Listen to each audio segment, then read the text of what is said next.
Gledalke in gledalci, lepo pozdravljeni. V današnji oddaji skrbimo za zdravje na programu VTV vaše televizije Velenje.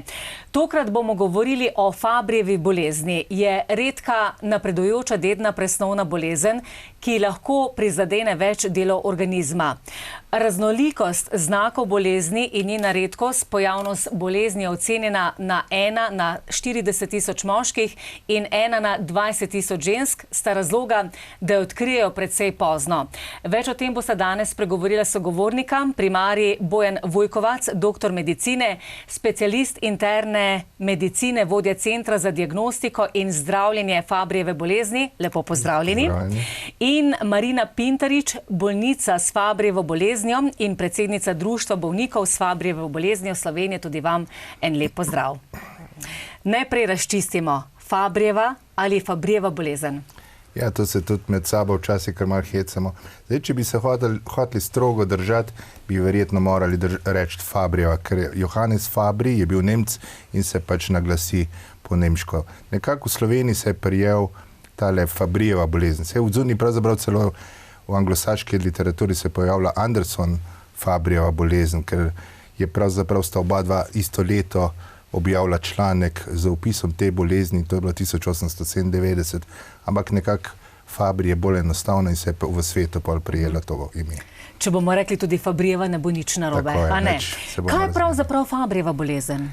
Fabrijeva bolezen, kot ste že vi zelo lepo povedali v uvodniku, je zelo redka bolezen presnove, deduje se, kar pomeni, da če zbolijo starši, je velika verjetnost, da se bo dedovala potem to na potomce. Gre pa za to, da imamo genetsko spremembo na enem genu in zaradi posledično se ne razgrajujejo snovi v telesu in se začnejo kopičiti. Posledice tega kopičenja potem povzročijo bolezni posameznih organov, zgodno obolevnost, visoko stopnjo obolevnosti, slabo kvaliteto življenja in tudi zgodno smrt. Glede na to, da je to še posebna način dedovanja na X kromosom, mi rečemo, v praksi to pomeni, da moški res zbolevajo nekoliko redkeje, ampak je bolezen bistveno težja pri njih, pokaže se prej in tudi smrtnost pri njih je prej umrejo kot ženske. Pri ženskah je pa zanimivo to, da se ta bolezen kaže lahko v zelo različnih oblikah. Lahko so popolnoma neprizadete, lahko pa so skoraj da prizadete tako kot moški. Zdaj na srečo velika večina je precej manj bolana, da rečem, manj prizadeta, tudi ti znaki se pojavijo kasneje. Preživetje je tudi daljše, ampak je skrajšano v primerjavi z splošno populacijo. Ampak zakaj pride do bolezni? Kot sem že rekel, gre za kopičenje določene snovi, ki se ne more razgrajevati. Ta se začne v celicah kopiči in s tem te celice pravzaprav zgodaj umrejo. Enostavno se pojavijo brazgotine v teh tkivih. Zdaj ti organi, ki so najbolj prizadeti, so ledvica, srce, ožilje in pa živčni sistem, tako periferni kot tudi centralni. Se pravi, recimo zgodne kapi, možganske in podobno. Primarij Bojan Vujkovac, vi ste tudi vodja Centra za diagnostiko in zdravljenje Fabrijeve bolezni. Kje je ta center, kako deluje, koliko imate zaposlenih? Ta center je v naši bolnišnici, splošna bolnišnica Slovenj Gradec, in je pravzaprav po svoje res unikaten v evropskem prostoru, ker smo edina zdravstvena ustanova na sekundarnem nivoju, ki ima nacionalni center za eno od teh bolezni.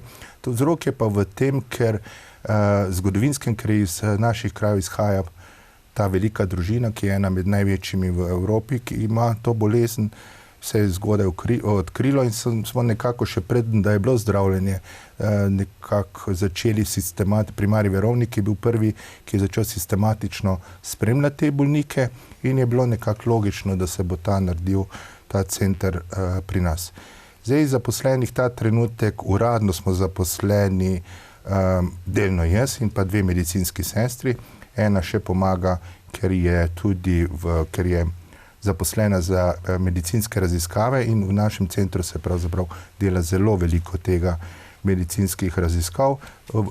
Pridružujejo pa se nam občasno tudi ostali kolegi, ker gre za bolezen, ki prizadene več organov in je zelo pomembno, da imamo, danes je zelo v modi, da rečemo multidisciplinarni pristop, se pravi, da imaš več različnih specialistov skupaj, ki potem ustrezno obdelajo paciente. Kje pa najdemo ta center, se pravi v Splošni bolnišnici Slovenj Gradec? Ja, v bistvu, če gledamo organizacijsko, po organogramu je to samostojna enota, v bistvu pa je pravzaprav zelo povezana z oddelkom za interno medicino in tam tudi deluje. Odkot prihajajo vaši pacienti, bolniki? Kdo vse lahko pride v center? Tudi recimo svojci, ki potrebujejo kakršnekoli informacije? Ja, dobro vprašanje. Mislim, načeloma, kot sem že omenil, gre za nacionalni center, prihajajo iz cele Slovenije. Zdaj namenjen je seveda predvsem bolnikom, ampak kot sem že uvodoma rekel, gre za dedno bolezen. Ta bolezen je tudi ne samo, da je dedna, je tudi kronična, enkrat, ko jo dobiš, pravzaprav zboliš že pred rojstvom, se začne, pred da se rodimo in potem traja celo življenje, neminovno vpliva tudi na ostale družinske člane, ki te bolezni nimajo. Enostavno vse kronične bolezni na nek način delujejo, se družina tudi mora seznaniti in potem na nek način imeti neko relacijo do tega. Je pa seveda prvenstveno to namen društva, da se tam združujemo, ne? Mi jih zelo spodbujamo, da se vključijo v društvo, vse gospa Pintarič bo tem sigurno več vedela povedati, da potem se tam izmenjajo izkušnje in vse, ker v okviru rednega dela je to po svoje malo težko. Razen kadar, tam si pa res vzamemo tudi zelo veliko časa, ko se nekako začne planirati družina, ko je treba upraviti to genetsko svetovanje, ker to pa je zelo pomembno za prihodne generacije, na kak način, no tam pa seveda vključujemo tudi partnerje in ostale. A se vam zdi, da je to še vedno žal tabu tema, dokler mene ne prizadene, nočem nič vedeti o tej bolezni? Ne bi rekel. Jaz moram reči, ko jaz zelo veliko tudi hodim v druge centre, me veliko predavam tudi po svetu in moram reči, da Slovenci smo izjemno tolerantni do tega, imamo veliko razumevanje, tako da če gledamo vpliv okolice, moram reči, da je to verjetno eno najbolj prijetnih okolij za tudi stigmatizacija je zelo nizka. Če bi vam povedal sam par zgodb, recimo iz Bližnjega vzhoda, tam imeti neko genetsko bolezen v družini praktično stigmatizirana cela družina. Pa nas tega ni, mi nimamo težav za testiranje, vsi naši pacienti vse brez problemov testirajo. Zdaj, zakaj šele takrat? To je čisto preprosto. Enostavno gre za tako redko bolezen, da niti niso še slišali za njo. Sej tudi do zdravnikov ni slišalo za njo. Sej to, teh redkih bolezni je približno 7000. To je normalno, da ne moreš vsake poznati enostavno, ker je tudi večina ne boš srečal v svojem življenju. A imate potem recimo za bližnje svojce kakšno predavanje, da se lahko pogovorijo strokovnjaki?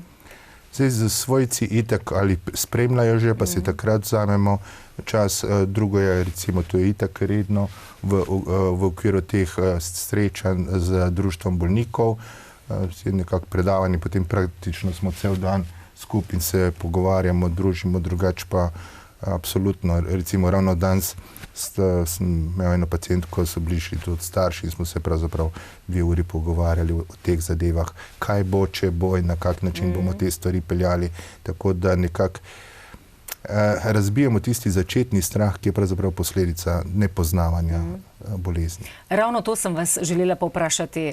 Dokaj nepoznana bolezen je pri nas v Sloveniji.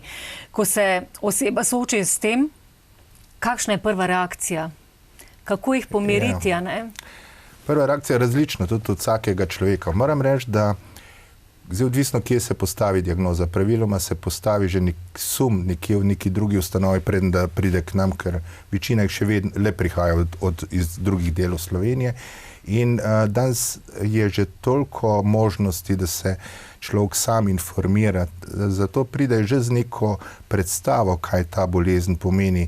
Tako da ni več to taka stvar, kot je bilo mogoče 20 let nazaj, ko res ljudje niti niso imeli možnih virov.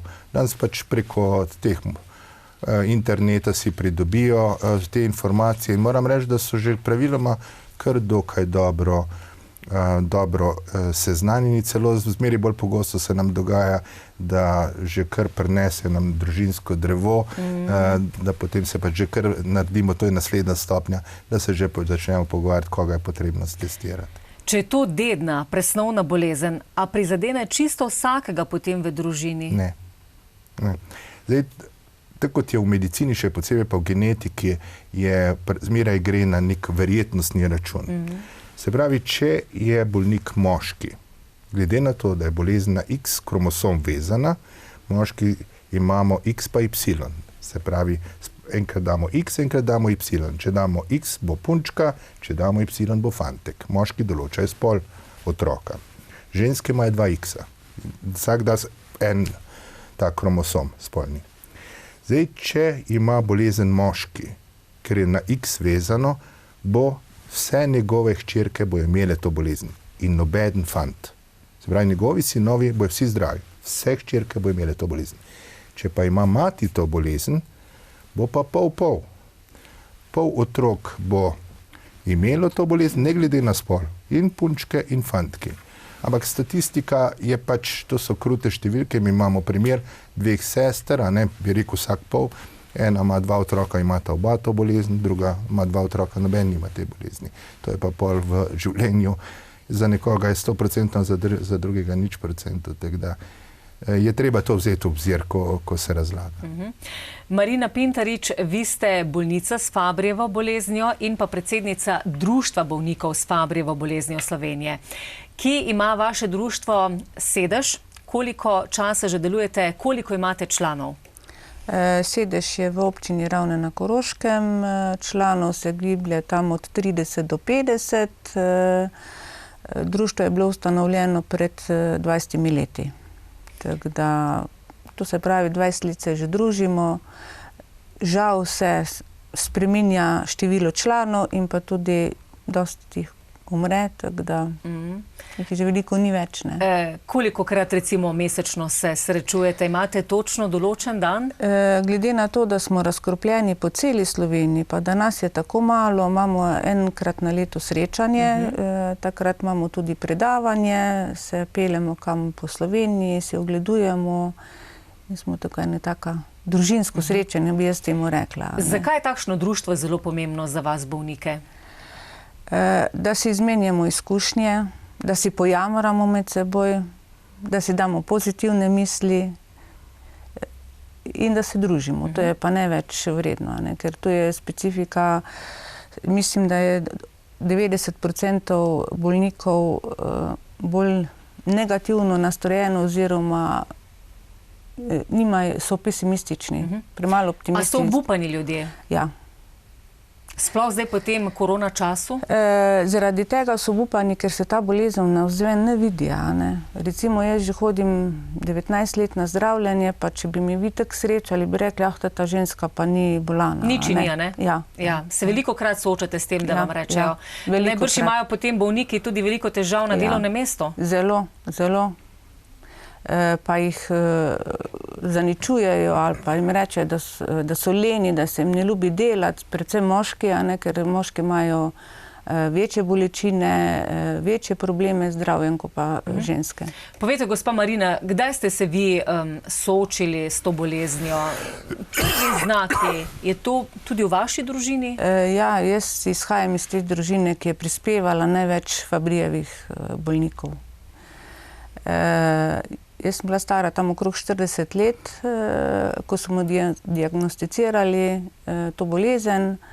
Kakšni so bili znaki? Utrujenost, imela sem želodčne težave, pogoste driske, potila se nisem, kar je to značilno. Tako da so bili tudi psihično sem bila uničena, ampak to pa misliš, so pa že leta tu, ko sem bila že čez 40. No, pa se je pa ugotovilo, da sem jaz to. Ja. Glede na to, kar ste omenili, da izhajate iz takšne družine, a ste vedeli, nekako pričakovali, da se bo dotaknila ta bolezen tudi vas? Ne. Sploh nisem študirala o tem, zato ker jaz sem bila normalno aktivna, hodili smo vse posod. Nisem imela kakih stranskih, mislim, kak občutek, da bi bila bolana. Malo poštudiraš, ko so strico to diagnosticirali, Ampak ko smo pa prišli mi na vrsto za pregled, pa ko so mesi, pač sprijazniti se moraš čim prej. Kako je potem potekalo to zdravljenje? Na koga ste se najprej obrnili? Na splošnega zdravnika? Ne, poklicali so me iz Slovenjgraške bolnice, ker so pri mojih stricih ugotovili to bolezen. Potem smo bili otroci na vrsti, pa še potem naši otroci, in ko so mu diagnosticirali, da imam to Fabryjevo bolezen, sem vsako leto hodila na preglede, in ko je bil čas, so mi pa rekli, takle, zdaj bi pa lahko začeli z zdravljenjem. Sem se tudi takoj odločila, ker to se pač odločiš po svoji vesti. A se vsi odločijo za zdravljenje? Recimo, kakšne imate izkušnje v društvu, kaj pravijo? Ja, bolj ko ne, razen ene, Razen enega se ni se odločil, da se ne bo zdravo, kar je tudi nas po svoje presenetno, ker bo verjetno se prej ali slej bolezen tragično končala, nekako ta gospod ima smrtni strah pred zbadanjem in enostavno je že iz otroštva, pač to so tiste travme, ki jih je imel kot bom rekel, zgodaj hudo oboleli otrok, ko so ga kar naprej pikali, pa mu izvajali razne preiskave, potem se nekako to v človeški psihi zasidra in nekako ni mogel sprejeti tega, mi pa drugega načina zdravljenja ta trenutek še nimamo. Kako poteka vaše zdravljenje? Na terapijo hodim v Slovenjgradec vsakih 14 dni. Tam sem uro pa pol do 2 uri, dokler da mi zdravilo ne steče v žilo. Potem grem pa domov. Vmes smo imeli še super zadevo, terapijo na domu. Takrat ni bil noben problem. Je prišel medicinski tehnik, nam je dal to terapijo in si bil prost. Zdaj si moraš pač pelati. Jaz, hvala Bogu, da sem z Velenja, imam blizu do Slovenjgradca, ampak problem je pa za druge bolnike, ko se vozijo iz Ljubljane ali celo Ajdovščine, Nove Gorice. Pa tukaj zdravstvo pomaga potem, da recimo z reševalnim vozilom pripeljejo bolnike? To ne vem, vse tudi. Ne, večinoma organizira se ali se pripeljejo sami, kar je včasih velik problem, ker nekateri zelo, bom rekel, odreagirajo na terapijo, imajo težave, so utrujeni. Se spomnim pacienta iz Škofje Loke, pravzaprav parkrat je potem se ustavil in recimo prespal na Trojanah, ali pa ker ni zmogel te poti, potem ga je sestra vozila, ali pa organizirajo taksiste ali kakorkoli. Nekako se poskušajo zmeniti, reševati to. Je pa neugodno.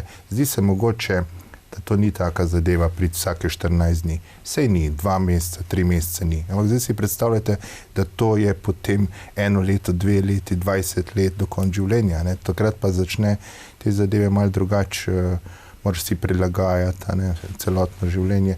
Zato nam je bil ta medicinski servis ena zelo dobra rešitev, ker tam so se praktično zmenili z tem medicinskim tehnikom in si prilagodili glede na dejavnosti, ko so jih opravili. Rekli, zdaj bi pa reči, v popoldanskem času, ali pa, mislim, ta gospod, ki je to izvajal, je bil res tak srčen človek, ki ni bil pripravljen tudi med prazniki ali pa v nedeljah priti. Za njega to ni bil noben problem in je bilo res rešitev to izjemna, ampak potem se je pač iz birokratskih razlogov to prenehalo, kar mislim, da se ne bi smelo, ampak se je.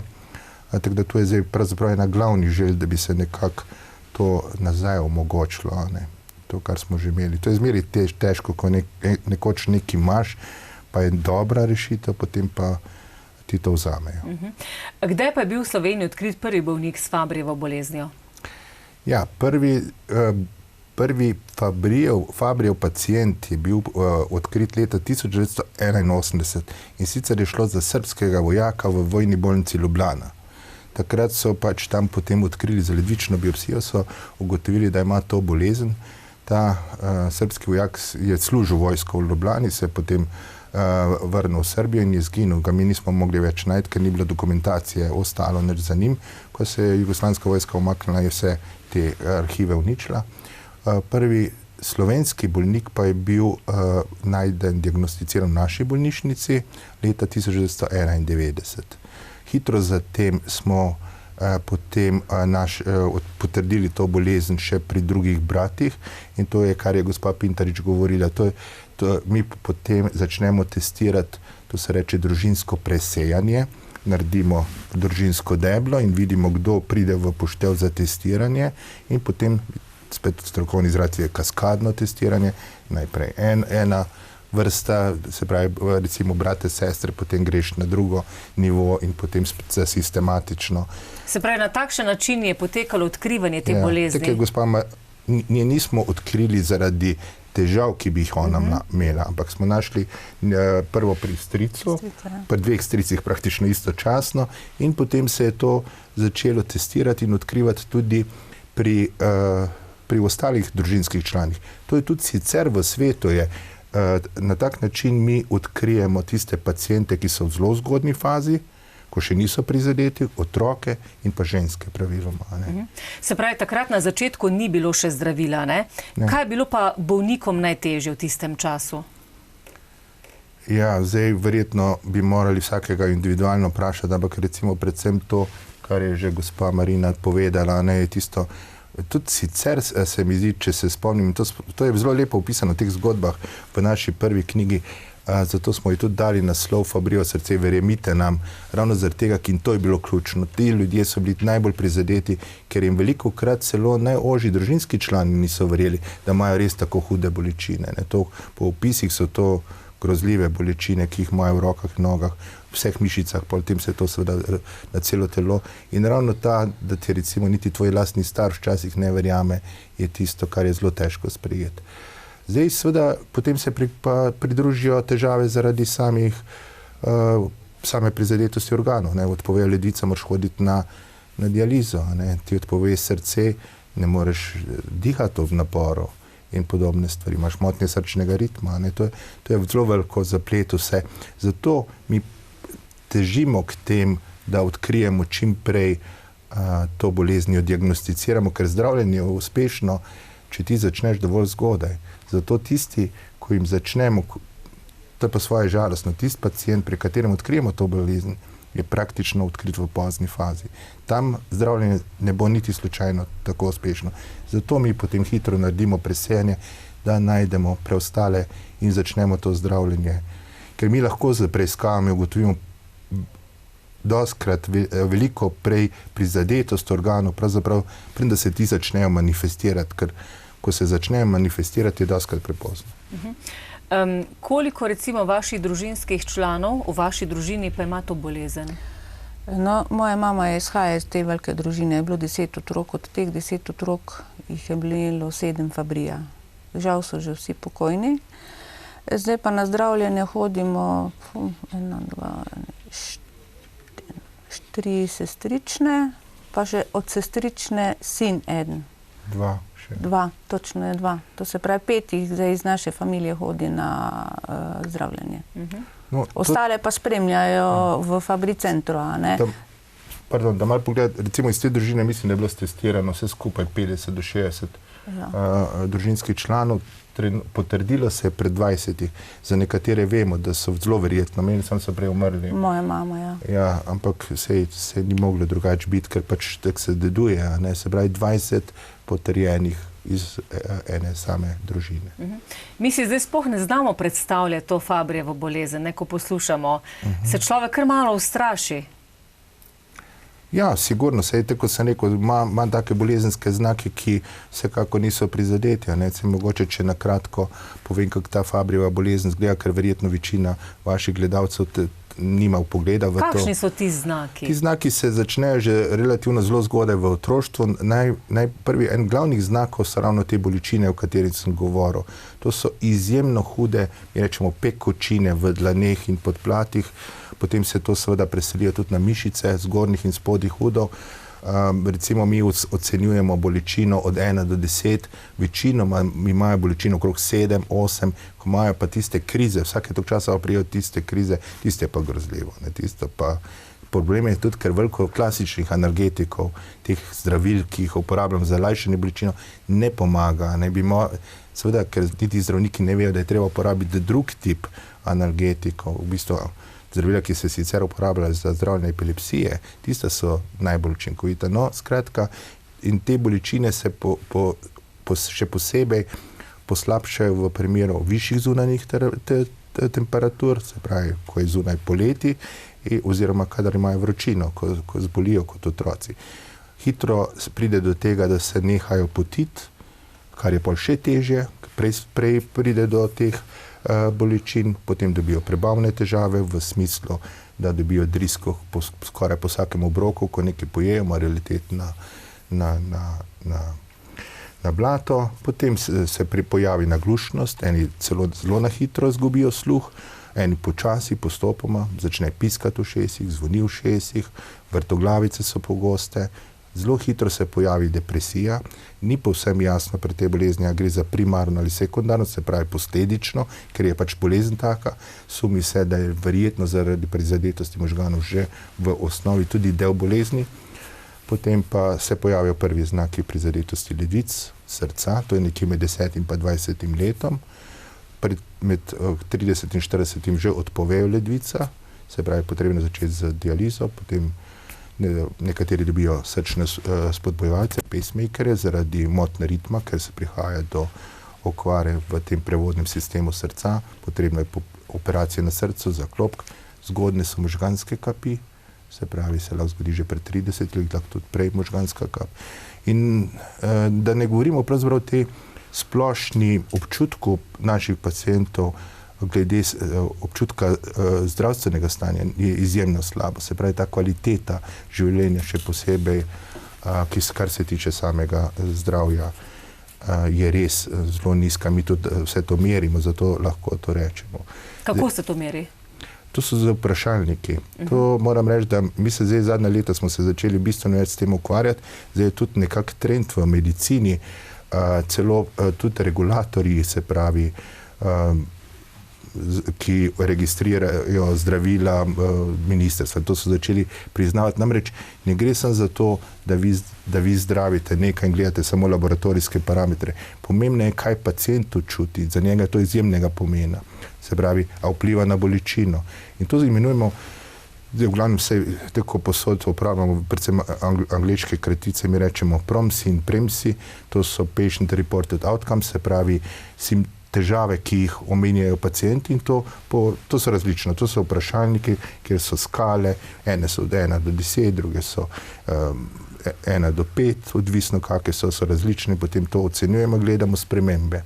In mi pač poskušamo te stvari, ko gospa lahko to pove, vsake pol leta merimo po teh vprašalnikih, to so standardizirani mednarodni vprašalniki.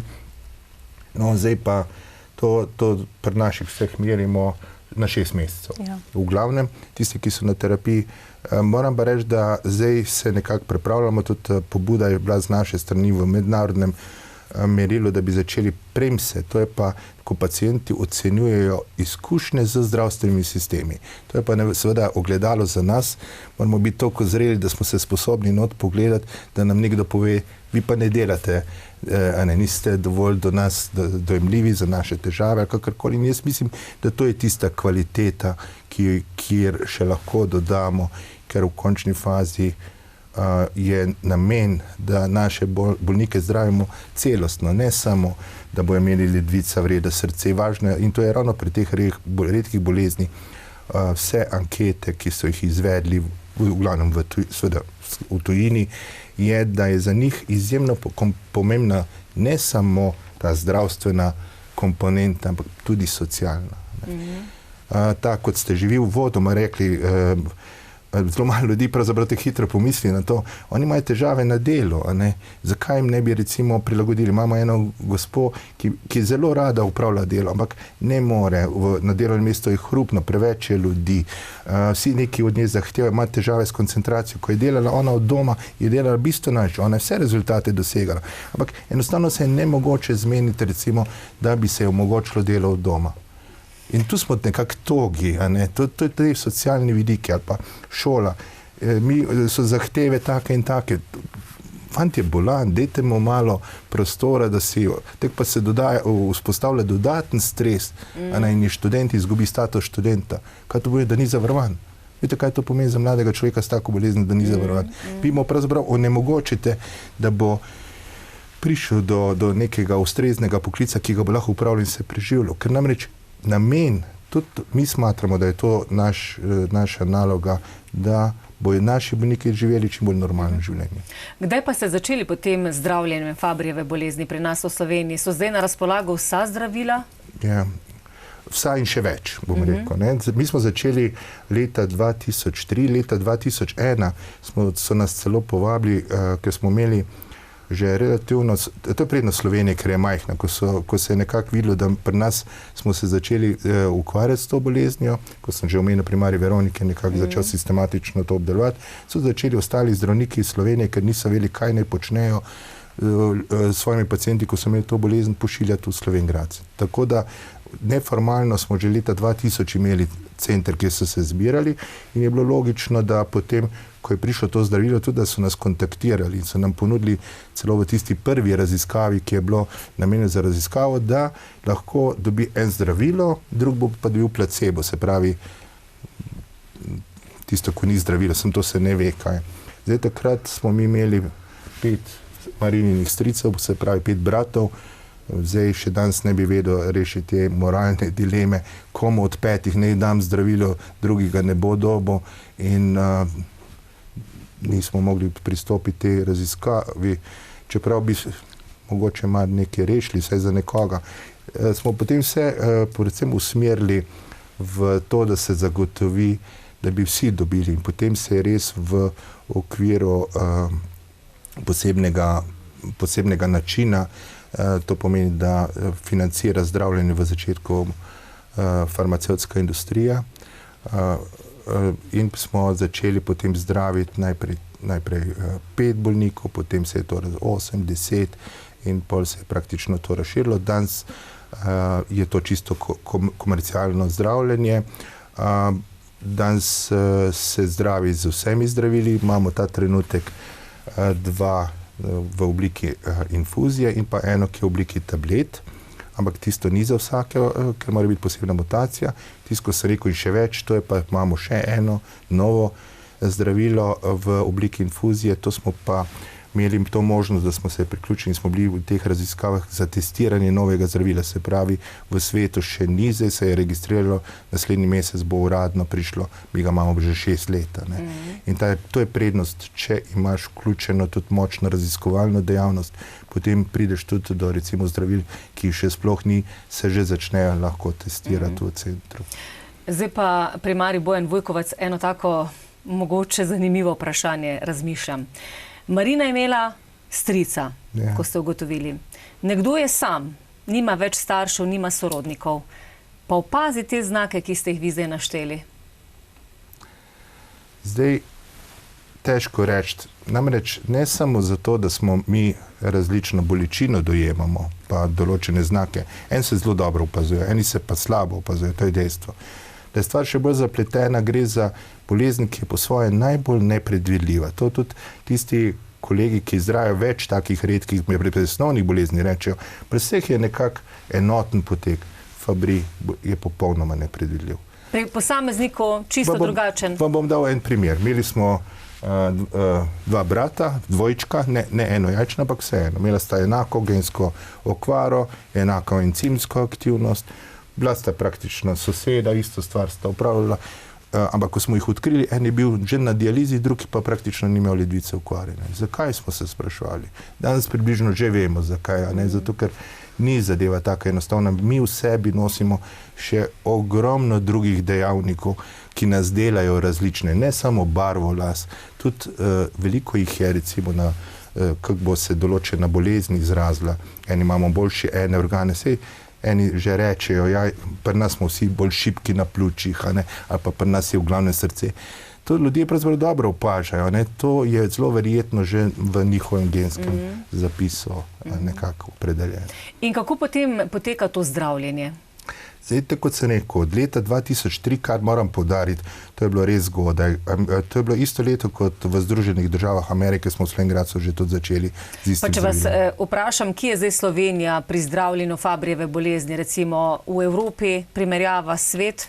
Zdaj, jaz lahko rečem, da se lahko primerjamo z najbolj razvitimi. Tako kot sem že rekel, ne gre samo za to, da imamo tista zdravila, ki so registrirana po svetu. Mi že pri nas se tudi testirajo zdravila, ki bo šele prišla na trg. In jaz mislim, da to je nekaj, kar bi mogoče morali širše razmišljati na splošno v Sloveniji, ko slišimo, pa imamo te akcije nabiranja zamaškov, pa sredstev za zdravljenje, da bi nekako spodbujali stroko, ker stroka je izjemno močna v Sloveniji.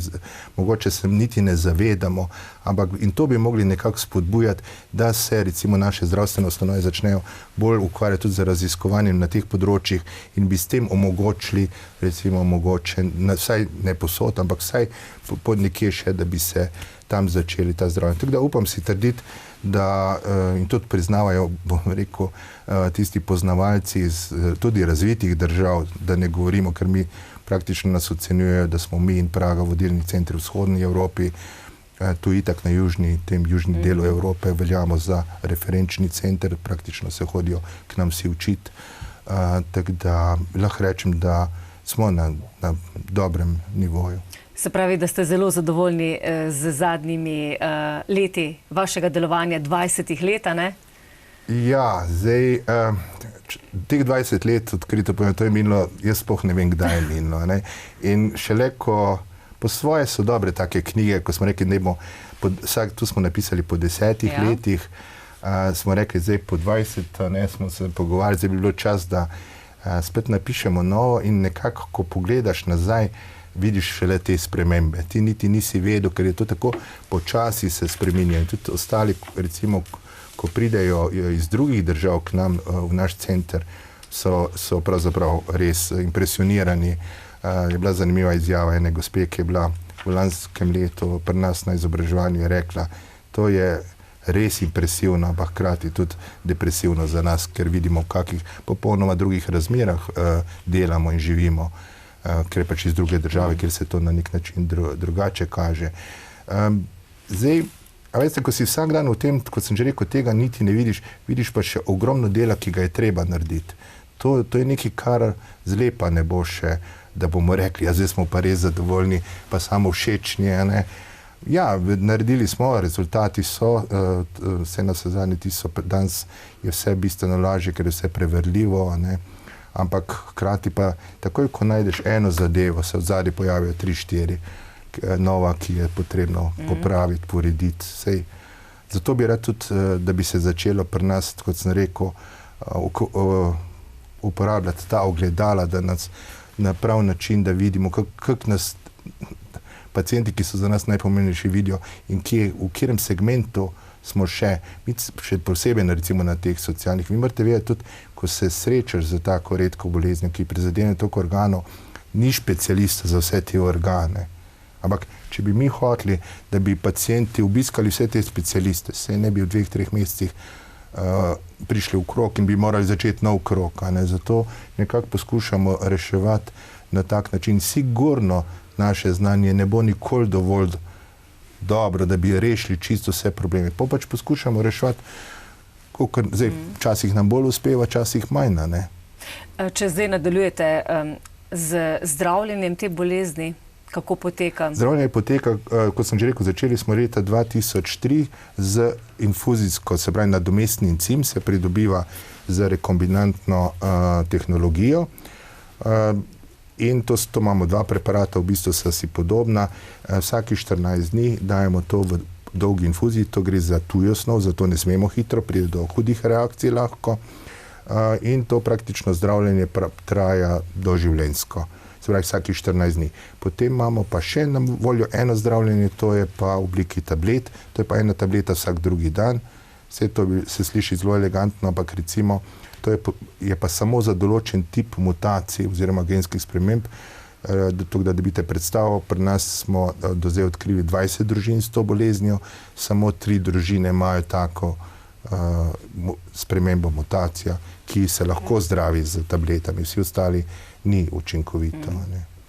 Gospa Marina, vi ste rekli, da velik poudarek v društvu dajete tudi izobraževanju vaših članov. Tako, mi smo včlanjeni tudi v mednarodne inštitucije in sicer FIN in pa Eurordis. Ti organizirajo vsako leto srečanje. Zdaj, če nam finance in pa če je kjer od bolnikov zainteresiran, ga pošljemo na to predavanje. Tule v Sloveniji pač imamo sami srečanje in takrat nam dr. Vujkovac obširno vse razloži novosti in kar nas zanima, dobimo odgovore. Če ne v centru na tem srečanju, tako da mislim, da smo zadovoljni z vsemi informacijami, ki jih dobimo, predvsem pa z centrom, ki skrbi za nas kot za majhne dojenčke. Kako vi recimo dojemate ta center? Mislim, da je ta center bi mogel biti vzgled našemu zdravstvenemu sistemu in bi se mogel hoditi tja učiti, kako se to dela. Še posebej ste pa veseli, da je na Koroškem. To pa sigurno. Ja. Kako če lahko dopolnim, se pričujem, da sem upadal besede. Jaz sem ravno bil povabljen kot predavatelj na to srečanje FIN-a, to so prišli predstavniki organizacij pacientov z celega sveta, kjer sem ravno predstavil. Tudi to našo knjigo sem predstavil in ravno ta je, bom rekel, izjemno, ker takih knjig praktično ni, ki bi na tak način. In tudi izraža način dela in to je tisto, kar je pomembno in smo tudi, ko recimo zdaj tudi planiramo ravno v zvezi z pacienti, ne samo te vprašalnike, ki bi jih naredili pa standardizirali, ampak tudi mi smo razvili informacijski sistem sami, aplikacijo za vodenje teh bolnikov in zdaj ravno trenutno razvijamo, mi rečemo, portal za pacienta, se pravi del, kjer bo pacient lahko aktivno vstopal noter v to aplikacijo, kjer bo videl vse svoje izvide na primeren način interpretirane in en pomemben del bo tudi edukacijski, se pravi, tam bo našel in te povezave in da mednarodne strani za edukacijo. Se veste, danes članek, tudi če v angleščini ni problem prevesti, danes vam ga računalnik prevede. Vse to bi mi vključili, kar bi seveda potem bistveno izboljšalo vedenje pacientov o svoji bolezni, kar je tudi za nas potem bistveno lažje. No, prva knjiga ob 10. obletnici vašega delovanja, Fabrijevo srce, verjemite nam, moram povedati, naslovnica zelo krasna, tudi sam otip te knjige. Pa sem malo pogledala prvo in drugo knjigo. Tukaj so take pomirjujoče fotografije, bi rekla, na prvi pogled. Ja, to so, pač se veste, za vsako knjigo stoji zgodba, to moramo dati veliko priznanje gospe Merzelj, ki je tudi naša bolnica, ki je ta projekt vzela za svojega, dejansko je njeno uredniško delo to. Fotografije so vse fotografije naših pacientov.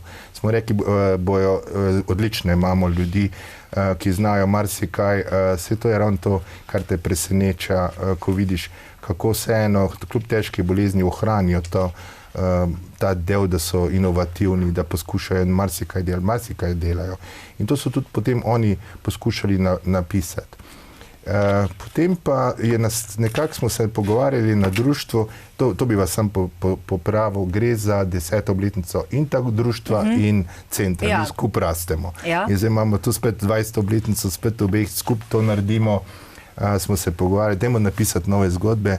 Te zgodbe so drugačne, zdaj nekako smo prišli v neko drugo fazo in tudi sem nekako dal predlog, da recimo tam na drugi strani, če pogledate, je moja žena, ki je tudi zdravnica, se je napisala, da je Fabrijevo bolezen spominja kot na redko rožo, ki raste v džungli in smo rekli, dajmo izhajati, ta naslovnica je pravzaprav ravno pomeni novi obrazi v Fabrijevo bolezni, ki pokaže vso raznolikost te bolezni, ki se pač vsakodnevno prikazuje.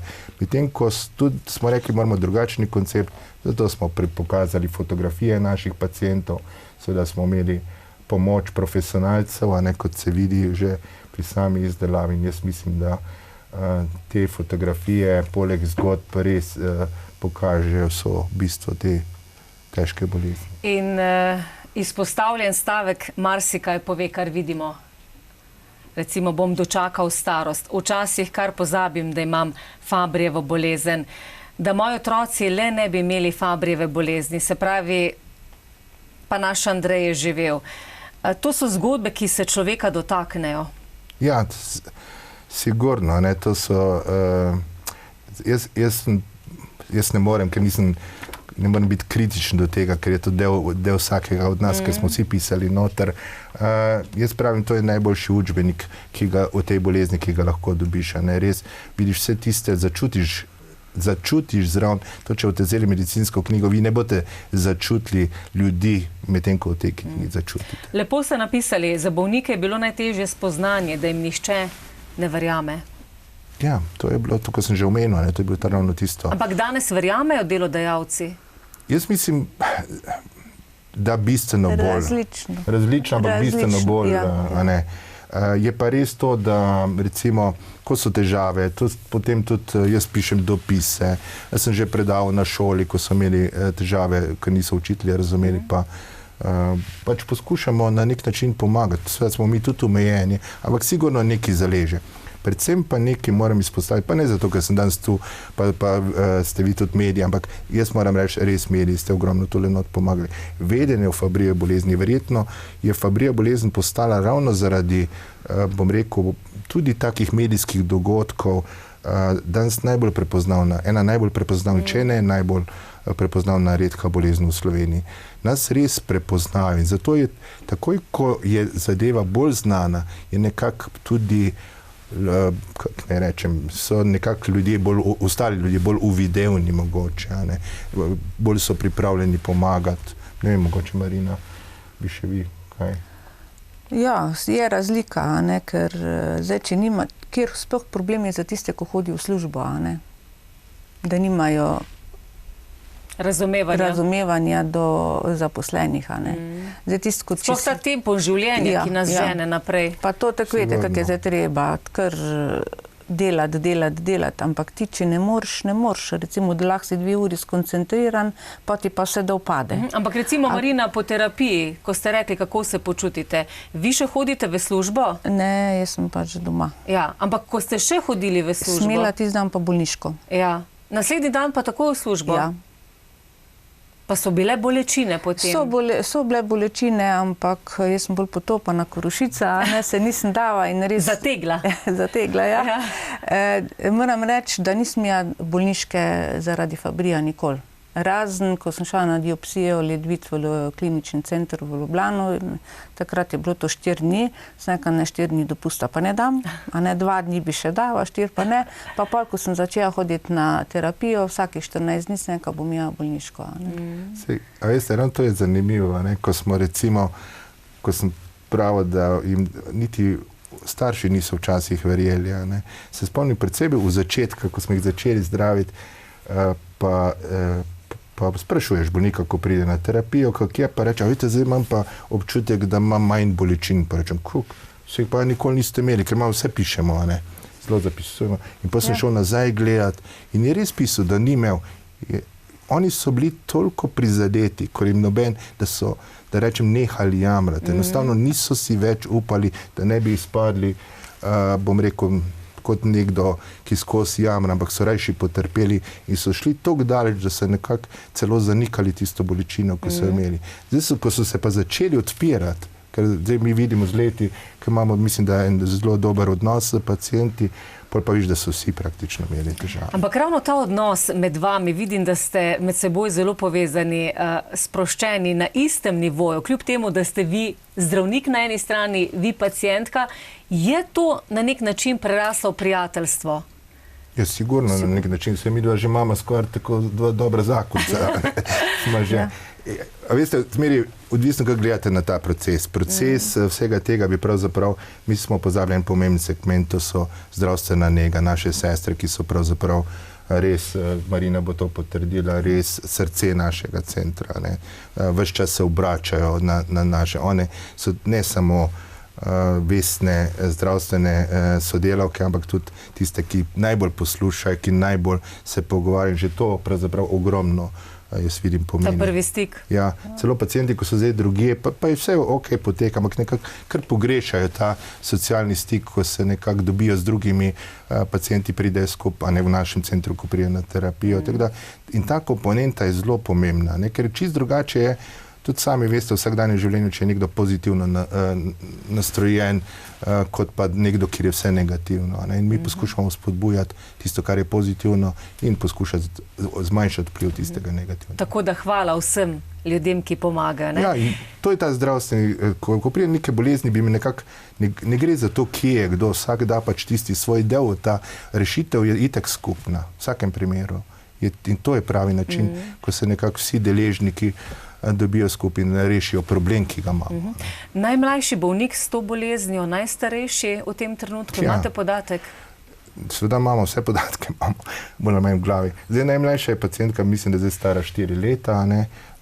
Mislim, zato sem se nasmejal, ker včasih je hec, ko imamo recimo pacientko, ki je noseča in že vemo, da je tudi plod, ima bolezen, pa rečemo, je še manj koniča. Ne? Ja, tako sem rekel 4, zdaj imamo ta trenutek 4 otroke, oziroma ne 8, ne, drugače moram reči. Za 4 vemo, da imajo to bolezen, 8 jih še ni testiranih, ker mi ne takoj vsakega testiramo, ampak počakamo, da ima prve znake, oziroma fantke tam okoli leta, ko so stari 8, punčke pa okoli 16. leta. Primer, mamica, ki ima doma v družini Fabrijevo bolezen, načrtuje otroka, pride pred tem k vam na posvet, vpraša? Ne samo ona pride, tudi to nekako jim sugeriramo oziroma svetujemo, da pride s partnerjem.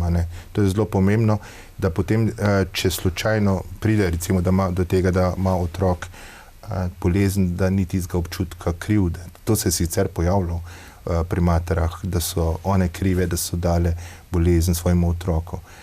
No in tam pol skupaj iščemo, kje so možnosti glede potem same zanositve, glede potem tudi rojstva. In tu danes imamo že cel kup dejansko drugih možnosti. Potem je pač odvisno, kako ljudje gledajo, kakšni so njihovi preference, odnos do splava oziroma do vseh teh. To je pač treba upoštevati in to je vsaka intimna pravica vsake posamezne ženske, da o tem odloča. Omenili ste kar 46%, da je Fabrijevih pacientov depresivnih. Toliko, če ne celo več. Saj veste, to je tudi težko oceniti, ker niso pri nekaterih skozi prisotne te epizode, ampak občasno eni to znajo tudi nekako, da mi rečemo, kopirati, se pravi, znajo to razreševati, eni pa ne, ampak toliko sigurno, se tudi literatura opisuje celo do 70%, da se pojavljajo enkrat v življenju in to je, bi rekel, kar res taka številka. To so bolj tisti hujši, ki zahtevajo pravzaprav že tudi zdravljenje. Ampak, če vas kost nekaj boli, je pravzaprav res vprašanje, a ne bi praktično tudi vsak bil že ob tem depresiven, vsakodnevno trpeti te bolečine. V vašem centru potem bolnike tudi spodbujate za neko energijo, motivacijo za življenje. Ja. Kar ste omenili prvi stik, ne? Sigurno, samo, a veste, vseeno to na dolgi rok ne gre. Ti moraš neke rešitve najti, ali to v obliki tablet, ali načinu življenja, ali se, ker teh tehnik je cel kup, to bi sigurno zelo pomagalo, če bi imeli na voljo enega dobrega psihoterapeuta, ki bi bil ves čas na razpolago. Marsikaj bi rabili teh suportivnih služb, recimo tu smo še sigurno kar precej deficitarni, manjka tega in to je tudi namen. Ampak naši pacienti so tudi, bom rekel, na nek način obremenjeni z raznimi preiskavami. Mi jim še vedno kar dostikrat kri jemljemo, imamo razne raziskave, mi poskušamo čim manj. In zdaj, če bi mogli še ne vem koliko teh dodatnih specialistov, kar po eni strani po strokovni plati bi bilo to dobro, ampak po drugi je pa to potem na dolgi rok kar velika obremenitev. In potem nekako balansiramo in iščemo skupaj s pacienti, kaj je tisto, če ima nekdo bolj več težav, pač vključimo recimo psihiatra, vključimo še koga drugega. Se pravi, te preiskave pri bolnikih trajajo potem do konca življenja? Ja, mi imamo protokol, tisti, ki so na terapiji, vsake 6 mesecev naredimo en tak, bom rekel, srednji obseg, medtem ko tisti letni, sam smo pa, bom rekel, to že kar pridobili izkušnje, tako da smo toliko organizirani, da mi praktično v 5 urah naredimo to, kar smo prej v 2 dneh. Samo to je pa organizacija, to pa res, takoj ko pacient pride, se ga lotimo in praktično nima skoraj minute za vmes, da zadiha, ker ga od ene preiskave do druge. Je kar naporno. Ne vem, to mora pa nekdo Marina, drug povedati. povejte. Ja, ni tako dobro. Ker ste rekli prej, da vas pocrkljajo. Ja, to je super, da imaš v enem dnevu vse preglede. Ja, in na to je enem mestu. fantastika. Ja. To je fantastika. Bi še vi kaj morda dopolnili pri obravnavi pacientov? Pri obravnavi, jaz mislim, da smo glavnino stvari povedali. Bi se pa želel, če lahko dotaknil glede delovanja centra. Namreč, tu pa moram reči, da smo, bom rekel, naredili zelo dobro potezo, da smo zelo hitro že leta, ker takrat center je bil ustanovljen uradno 2004, se pravi eno leto za, zdaj imamo 20 let, ne, po začetku terapije, da smo ugotovili, da ne gre, vloga centra ni samo dajanje teh infuzij, ampak bistveno širše.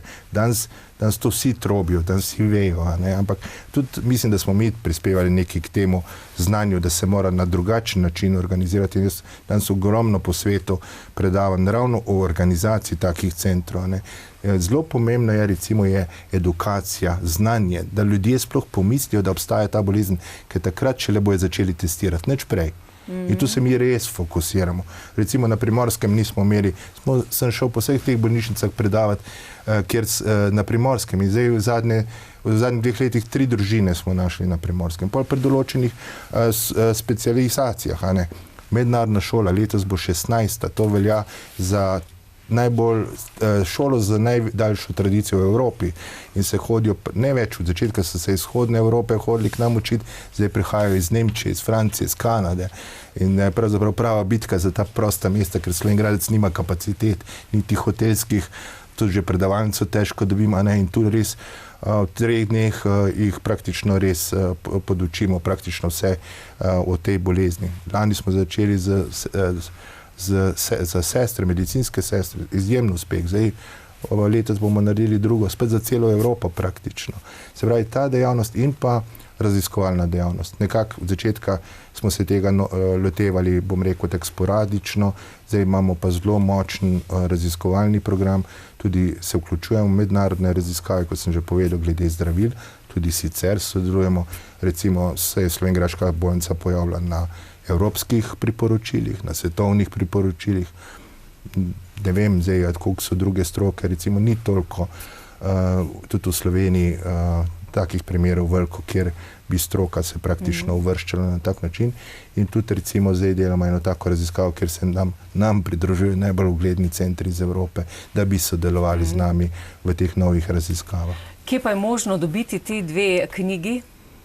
To je pa v centru, v Slovenj Gradcu, splošni bolnišnici. Če bi koga bolnišnici od naših gledal karkoli zanimalo?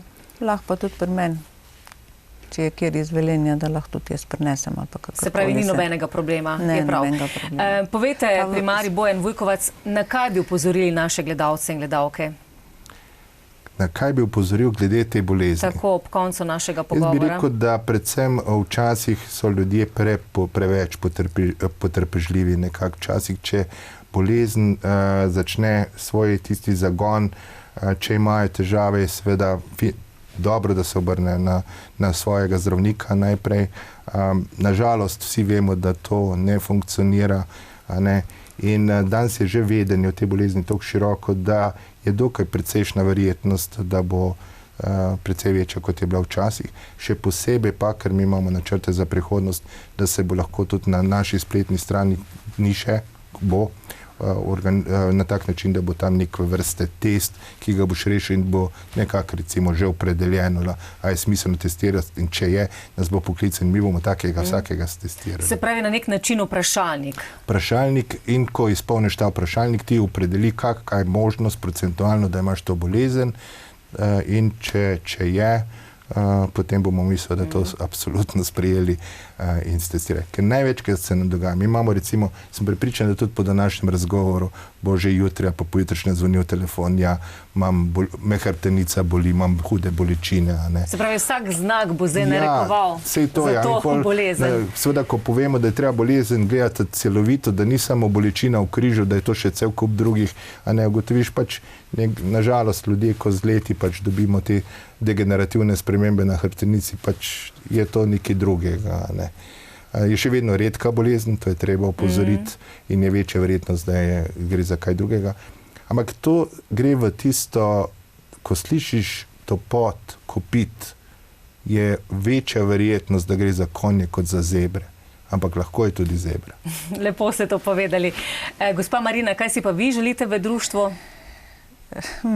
Da bi se lahko večkrat srečali, pa želimo si to, da bi imeli terapijo na domu. To je pa prva prioriteta naša. Ampak, zakaj se vam zdi to tako pomembno? Stresno se je voziti kamorkoli pač greš, a ne? Potem prideš domov, že po poti si utrujen. Čeprav se ne družiš več potem z sestrami, pa ne poklepetaš, kaj se delal 14 dni nazaj, pa kaj boš naprej delal, lažje nam bi bilo, no. Manj stresno. Gledalke in gledalci, spremljali ste oddajo Skrbimo za zdravje. Tokrat smo predstavili Fabrijevo bolezen. Zdaj obema sogovornikoma najlepša hvala za gostovanje v naši oddaji. Če kogarkoli, karkoli zanima, pa seveda naj pokliče Center za diagnostiko in zdravljenje Fabrijeve bolezni. Nahajate se v Splošni bolnišnici Slovenj Gradec. Tako je. Hvala lepa in srečno. Vam pa tudi hvala lepa za pozornost in samo zdravje želimo. Srečno.